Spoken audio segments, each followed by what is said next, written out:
माँ पे जो अदब, नमाज, पाड़े जो लिहाज़, ये ज़रूरी शयूं। पाण सिंधी में चवंदा आहियूं त पाड़ा नबियनि खे पढ़ता है।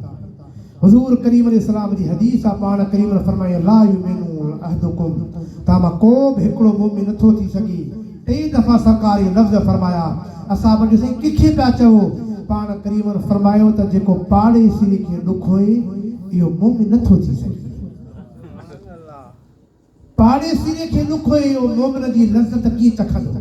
जेको पाड़े सिरे सां ज़ुल्म करे वो ईमान जी लज़्ज़त कीअं चखंदो?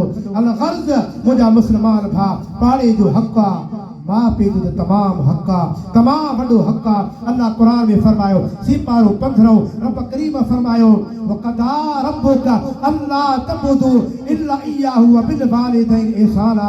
अल्लाह ताला फरमायो रब ऐसा फ़ैसिलो फरमाए छॾियो आहे, इबादत अल्लाह जी कयो पर माँ पे सां भलाई कयो, माँ पे सां भलाई कयो।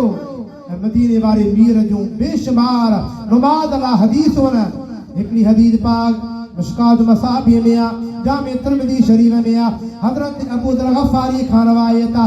किताब सलात मिशकात मसाबी जे किताब सलात में हदीस आ। पाण करीम अलैहिस्सलातु वस्सलाम हज़रत अबू ज़र खे फरमायो, अबू ज़र हल त ॿाहिरि हलूं। मदीने पाक खां ॿाहिरि निकिता, थोरो अॻियां विया। सुभान अल्लाह।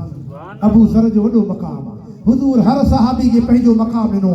किताब जो नालो अल इस्तियाब फी मारिफ सहाबा, उन जी अंदर में हदीस रिवायत आहे। पाण करीम अलैहिस्सलाम फरमायो त मुंहिंजे उम्मत में जे तव्हांखे ईसा अलैहिस्सलाम जो दीदार करणो आहे त अबू ज़र गफ़ारी जो दीदार कयो।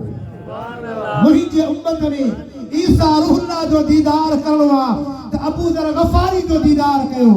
अबू ज़र गफ़ारी पाण करीम अलैहिस्सलाम सां गॾु हज़रत अबू ज़र गफ़ारी जो फरमाए मदीने मुनव्वर खां ॿाहिरि निकिता।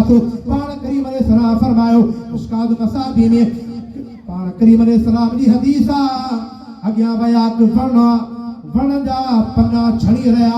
हज़रत अबू ज़र जो फरमाए त सियारो वञी रहियो, बहार जी मौसम अचण वारी आहे, वणनि जा पन्ना बि छणिया। हुज़ूर करीम अलैहिस्सलाम वण जी टारीअ में हथ विधो।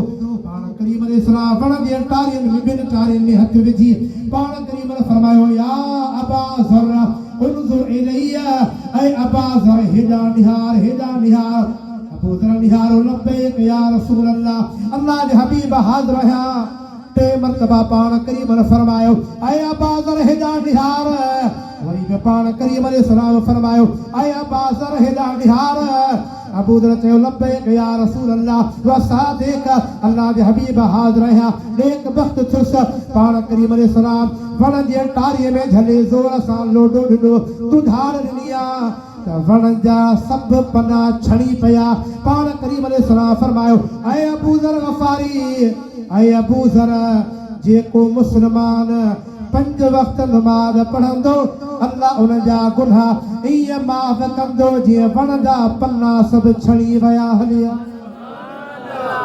पाण करीम फरमायो त जेको 5 वक़्त नमाज़ मुस्लमान पढ़ंदो, हदीस पाक में लफ़्ज़ मुस्लिम जो आहे। पाण करीम फरमायो त मुस्लमान 5 वक़्त नमाज़ पढ़ंदो अल्लाह उन जा गुनाह ईअं माफ़ कंदो, इहे सुकल वण जा पन्ना छणी विया।